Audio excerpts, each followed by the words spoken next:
start? Okay. Hello, I'm James. Hello. Oh, wow. I'm going to be talking about the apocalypse. Now, it's not religious or anything like that. It's just the end of the world, human extinction, mass extinction events. And it's something which is, it's a scary thing to talk about. And that's why I think that very few people are talking about it. So I'm just going to give a 30-slide presentation on some interesting things that I find well, interesting, and stuff that I think aren't going to scare anybody too much. So who am I? I'm James. I'm a software engineer in Brighton. I write mobile software by day, but by training I'm a computer scientist with a bit of artificial intelligence, and so I'm going to be using some evolutionary biology and complex adaptive systems knowledge to inform our discussion today. So we'll go through a few things, and then I'll probably leave some questions, some time for questions later on. So yeah, this apocalypse thing. I'm just going to call it apocalypse. It's definitely not religious, and I'm being very non-specific about causes, but because there are so many, the world is in a bit of a state at the moment, it seems, and it really is quite scary, like thought-terminatingly scary, and I think that's, yeah, as I say, that's why we're not hearing too much about it. So here are my table of contents. It's a little graph on the affect of the audience, so what I'm expecting the affect of the audience to be. So there's going to be, oh, it's very interesting, and then, oh my god, oh, don't stop talking, and then this is what's going on now, this graph means. And the reason why it goes up and down is scariness, and also I had to put kittens in because it was like that. So, a bit of terminology. This is a guy called Andrew Zolli, who talks about the final scene of Thelma and Louise, where you've got a car which is going to drive over a cliff. And he talks about two sets of people. There's risk mitigators and risk adapters. Now, the risk mitigators are very smug when they're very, very far away from the cliff edge, and are desperately trying to turn the car around to stop it, or just stop it so it doesn't go over the cliff. Whereas the risk adapters are people who are trying to build a better parachute. And I think there's a difference subjectively in mindset, really. It's just how far away do I think the next calamity is, and also what effect do I estimate my own efforts are going to have on that map.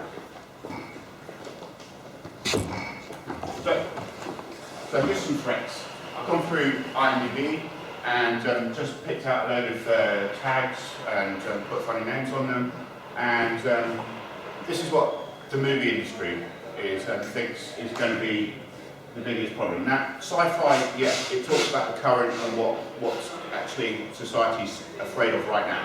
And sometimes that's political, so a lot of this alien stuff and monsters, that's very much about, well, it traditionally was about communism, and also about, now more about terrorism and alien ideologies coming in and infecting us and taking over the world like that.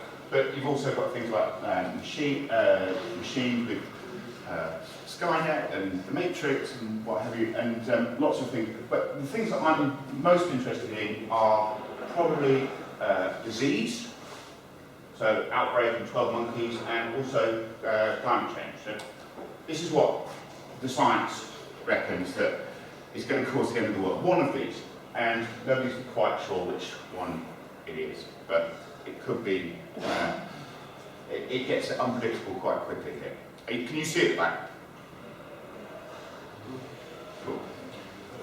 So actually, I went through IMDb and looked at the all the movies with the tag global warming. There weren't so many with climate change, but the movies with with global warming on them, there was 143 movies. 2 of them were fiction, for adults. There was one which was for kids, well, quite a few for kids, but the most famous one was Ice Age 2. The rest were documentaries. So I found quite interesting documentaries being so top-heavy, and entertainment was not really talked about, or it's not really a subject for entertainment for some reason. Maybe because, well, I don't know why. So I can talk about this slide quite a lot. And I can get really, really, really scary about it. And the science of climate change is sort of fairly well accepted nowadays, although the political will to do anything about it is diminishing, has been diminishing right from the beginning of the first the Rio summit about 20 years ago. 20 years ago, there was great fanfare and lots of people turned up and lots of leaders turned up. The one this year, well, nobody's heard of it, nobody's going. It's an empty talking shop.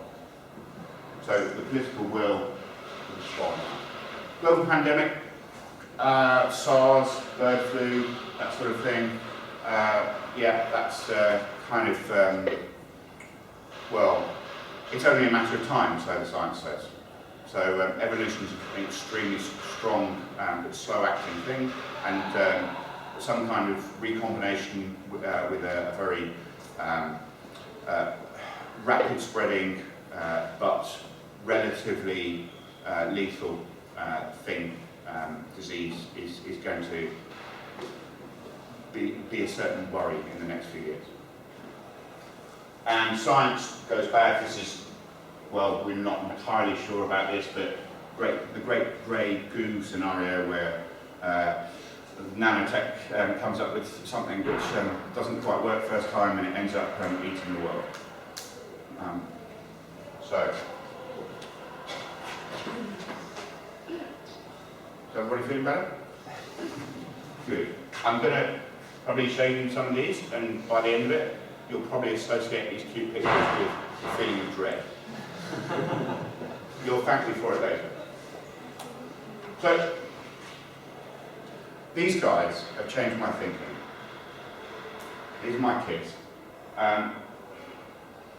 And I think it really has sort of dramatically changed my thinking, in as much as it's okay, well, I'm flexible, I'm young-ish, I'm fairly adaptable, I can do stuff, but, and it doesn't really matter if I die. But now I've got these guys, my evolutionary imperative has kicked in, and I'm thinking, well, what about a world for these guys and my grandchildren and their grandchildren, and how am I going to, what am I going to do for them? Or how can I be a better ancestor to my descendants? So, and what concretely can I do? Not sort of, can I do more recycling, or can I travel less, or do anything like that? And it's sort of building shelters, more Maslow's pyramid of needs right at the bottom. How can I provide?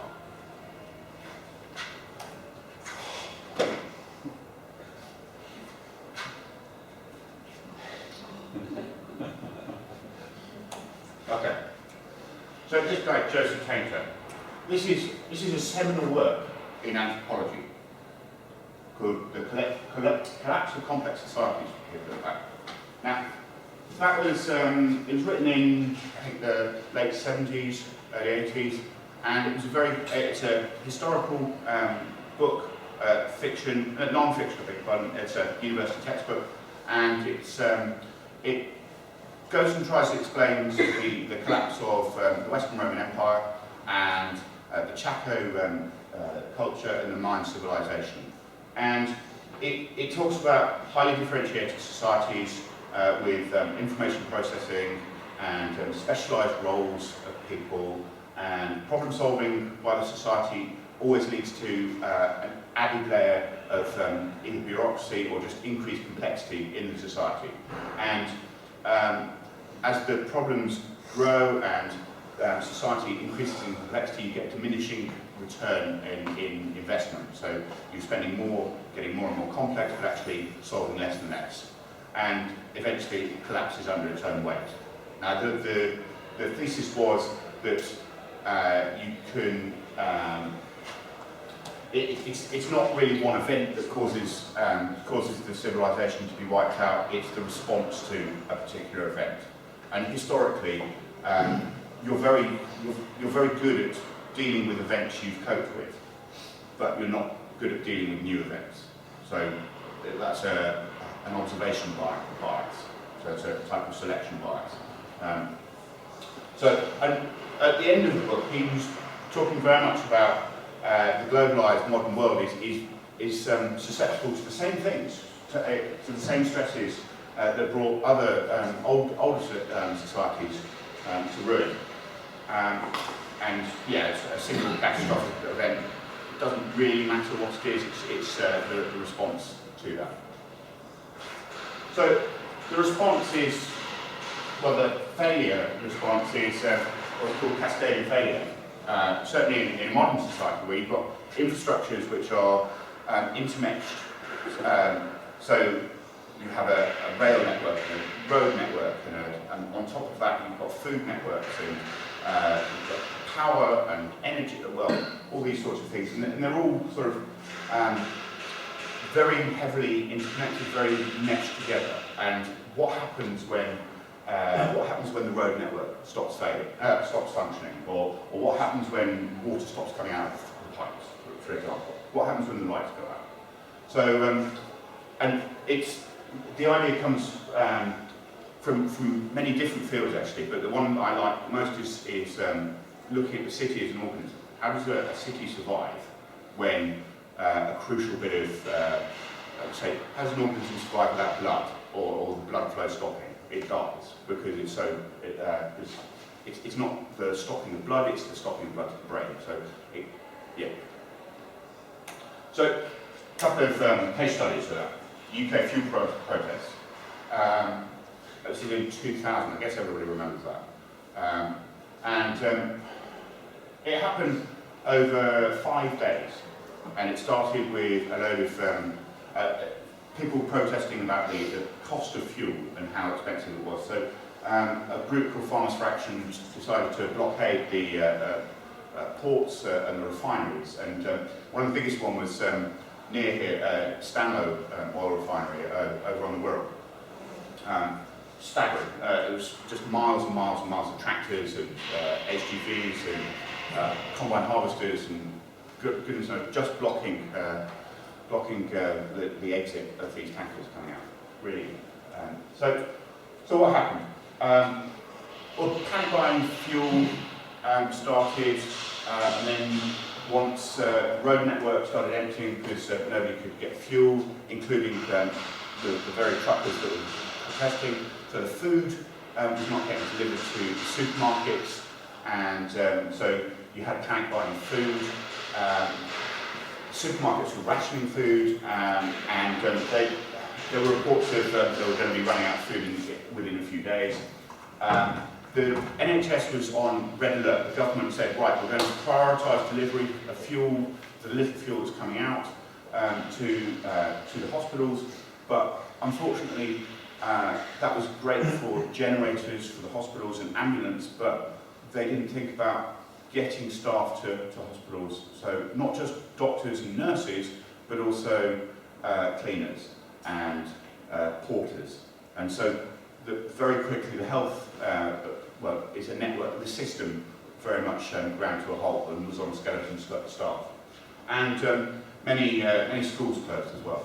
So on the 12th of September of 2000, that's the penultimate day of the protest, there were reports in various papers that the government was saying that they only had enough fuel for another 48 hours. So that's 7 days away from a very bad set of things happening. Okay. Oh no, no kittens yet. Okay, so this is this year, last month, 31st of July, and there was a heat wave. There is a heat wave going on in Northern India, and what was happening was that Delhi was drawing a lot of power because of air conditioning and and just general keeping things cool. There's been a drought, so hydroelectric power stations have been, with their reservoirs have been severely depleted, so they're unable to generate as much. And also, 2 areas were drawing more power because of irrigation plants. So this is 22 of the 25 states of India. And that caused a failure of the power infrastructure. It took twice, 2 days. And okay, so the power goes down, what happens? Railways? No more railways. Airports, most airports, not Delhi, but airports were shut down completely. People in the trains were stalled for up to 5 hours. And of course, now there's no traffic signals, so no traffic lights. So you've got the Italian job going on in every city in India. So I don't know whether you remember the Italian job where it's just complete gridlock. The water treatment plants were shutting down because they couldn't keep up with no power, and millions were unable to draw water from wells. And also getting things up and down, lifts in multi-storey buildings were failing, so people were getting stuck in lifts for hours at a time, and also mining facilities were shutting down because people were again stuck underground for many hours at a time. So the effects were less severe than they could have been because of 2 things. India are used to having up to 10-hour power cuts. Not quite on as big a scale of 9% of the world's population, but still, they were used to having population power cuts, and so they built up that little bit of resilience to having power. That they weren't completely reliant on always on power, and also a good 20% of that population had no power, regular access to power as it was, so they made do without power altogether. So, God. Okay, I think this is the last bit, but it's all right. Because I'm going to talk about adaptive responses. I could have made the whole talk about disastrous scenarios, and that's really interesting. You can possibly ask me about it later on. So I'm going to go through 4 or 5 different responses that I've seen, which aren't necessarily effective, but are interesting nevertheless. Now, so we've got this vast, disparate set of people, and I've seen them being referred to as survivalists and preppers, making preparations, and that it runs the gamut from stocking, stocking tins, tons of tins and food in under floorboards, or storing water in various tanks in the attic, or what have you, and also straight up to the crazies and the paranoids who are part of religious cults and Second Amendment defenders, constitutional fundamentalists who are paramilitary inspired, and it gets, I think there's a lot of, I've actually talked about some of these subjects to people in the pub and just around Brighton, and they've said, actually I do that. So I'm sure there's going to be at least one person in this room who is stashing tins somewhere. I don't want anybody to necessarily identify themselves if they want to. They don't want to. But the most visible online that I can find are these militia guys in the US and in the UK actually, and they've got crazy jargon that, which I think is quite exclusive, and they're going to be focused on a very short transition and repelling all the numpties as they think of the rest of the population from coming and freeloading on their preparations and their good ideas. So WTSHTF, when the shit hits the fan. Who said that? Are you that person? Zombie hunters. Yeah. Okay, bug out location. You know what that is? Okay, that's.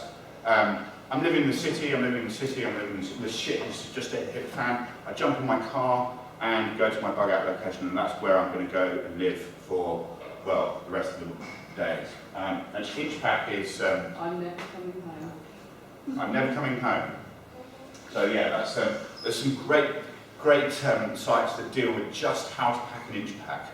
It's I've got some links somewhere. I'll stick them on Twitter later on. But packing an inch pack for $20, that's crazy. So it's the idea of let's survive for 72 hours before I can get to my inch pack, because I might not be able to drive.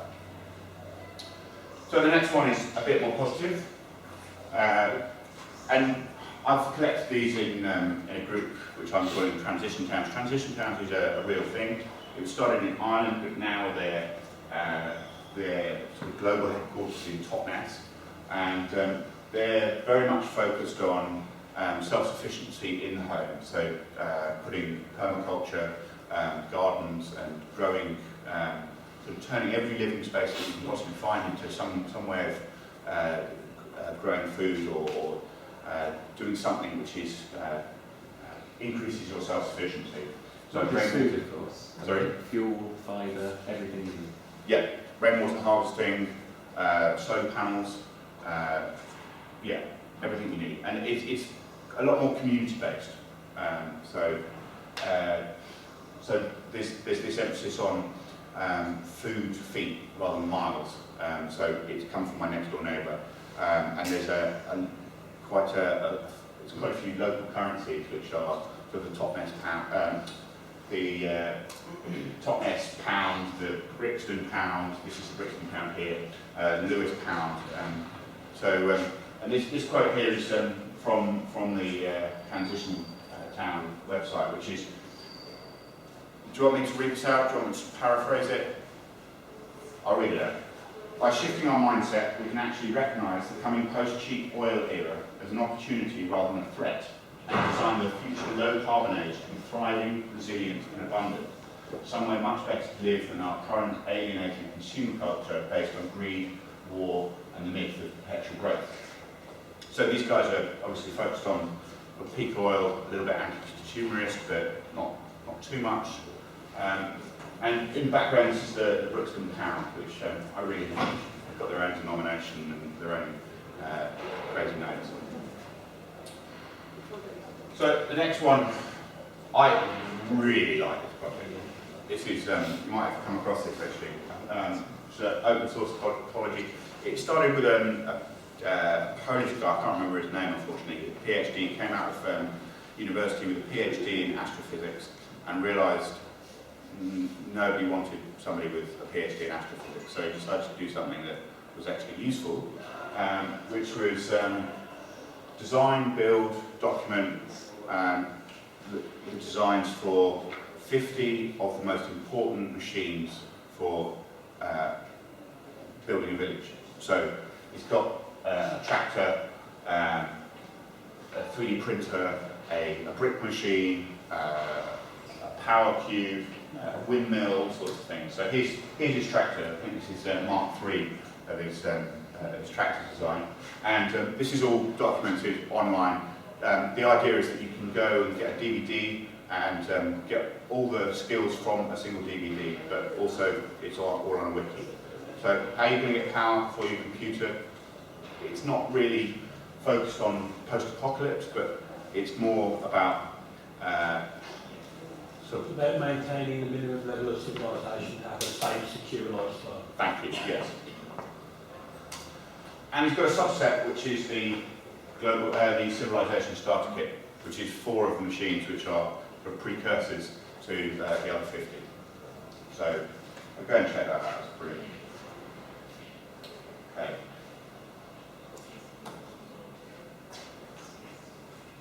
So who's heard of these things?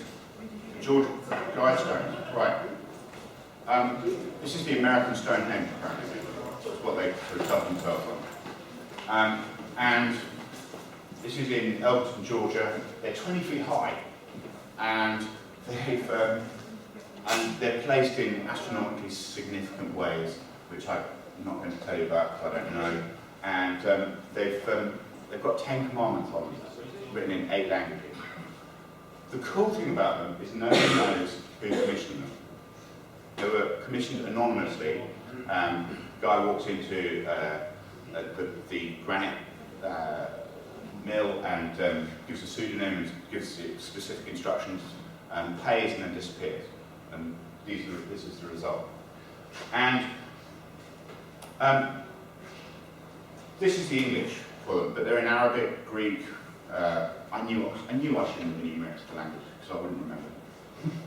Also, okay, thank you. And a lot of people have said, well, it's the Rosicrucians or it's the Knights Templar or what have you. And a lot of people have focused on this first one, which is maintain humanity under 500 million people in perpetual balance with nature. And at the bottom is be not cancer on the earth, leave room for nature. Leave room for nature. So I can see that it'd be very easy to say, well, these guys think that there's going to be a population crash coming. I'm not agreeing with it, it's just they think that. Okay, I've just been told to hurry up, so I'm going to hurry up. This is a project I really love. Who's heard of the Long Now? Yeah, okay. So it's founded by musician Brian Eno and Silicon Valley hippie Stuart Brand and Danny Hillis, who did some amazing stuff in artificial intelligence. And their thing is concerned about the long now and the big here, which is different from the short. So today and tomorrow, this week, next year, that's the short now. But they're talking about the long now, which is the 10,000 years plus or minus from right where we are now. And they really like this idea of are we being good ancestors? And they want to sort of try and promote this idea. So they've designed this clock, which they're going to put in a mountain, and it's a clock per clock, which is going to run for 10,000 years, without necessarily any human intervention. It's self-winding, self-correcting. It uses stuff using the heat differential within the mountain to do the winding. Does self-setting by astronomical observation and solar observation, and the idea of cogs which move every 100 years presents quite interesting challenges from a geek's point of view, really cool things. So they're doing things with ceramic, with cogs, and it's crazy, but sane at the same time. Lots of interesting people are doing some cool stuff with it. And I mean, they're doing things like, they're putting it in a mountain to make it a pilgrimage. So people actually hear about this clock and then have to make this pilgrimage, and so the clock will then be more likely to be looked after if it's sort of venerated. And they're taking ideas from the Hajj, the pilgrimage to Mecca, and also, interestingly enough, Disney, because they've done the same sort of things with the Cinderella's castle and the crossing of chasms and challenges and what have you. So, fascinating. So, conclusions.